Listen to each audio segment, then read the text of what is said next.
Video हेर्दै जाँदाखेरि समीर तामाङको भिडियो देखेँ। उहाँको चाहिँ घर दैलो कार्यक्रम रहेछ होइन।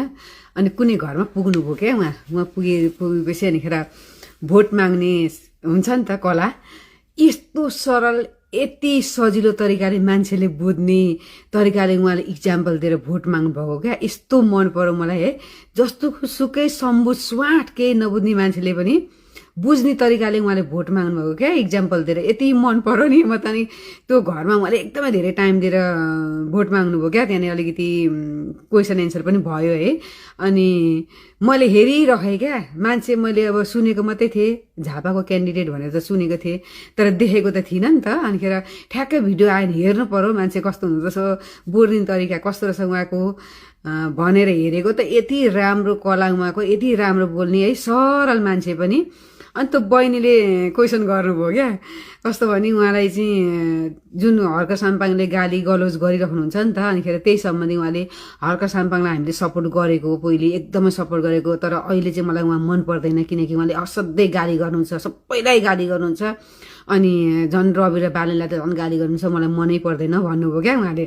अनि त्यस पछाडि उहाँले यति राम्रो इक्जाम्पल दिएर एन्सर गर्नुभयो क्या। म चाहिँ हेरिराखेँ के भन्नुहुँदो रहेछ। बाबुमा पनि अब एकदम एग्रेसिभ भएर एन्सर दिनुहुन्छ कि भनेको त उहाँले त इक्जाम्पल दिएर क्या। उहाँले चाहिँ हर्क साम्पाङले चाहिँ किन गाली गर्नुभएको भन्दाखेरि चाहिँ एउटा इक्जाम्पल दिनुभयो क्या। मानिलौँ बहिनी अथवा हामी कोही आमा भयौँ अरे क्या। अनि आमाका सन्तान छोराछोरी हुन्छन् नि त, ती छोराछोरी छौँ तर त्यो आमालाई चाहिँ कसैले आक्रमण गर्न आँट्यो भने, ती लुस्न आँटो, कुट्न आँटो, पिट्न आँटो, जगल्न आँटो भने त छोराछोरीले आक्रमण गर्छन् अरे क्या। मेरो आमालाई किन यसो गरिस् भनेर सेभ गर्न जान्छन् अरे क्या। अनि हर्क साम्पाङ भनेको चाहिँ अब जस्तो नेपाल भनेको आमा भयो, हर्क साम्पाङ अरू चाहिँ अब धेरैजना छोराछोरी त छन् तर सबै छोराछोरीले चाहिँ सेभ गरेनन् अरे क्या। किनभने खानापट्टि लाग्यो अरे, लुट्नपट्टि लाग्यो अरे होइन। तर हर्क साम्पाङ चाहिँ एक सच्चा नागरिक, मेरो आमालाई तैँले लुच्न पाउँदैनस्, यसरी लुच्छस् भनेर आमालाई सेभ गर्न जानुभएको अरे क्या। उहाँको एन्सर चाहिँ मलाई एकदमै मन पर्यो क्या।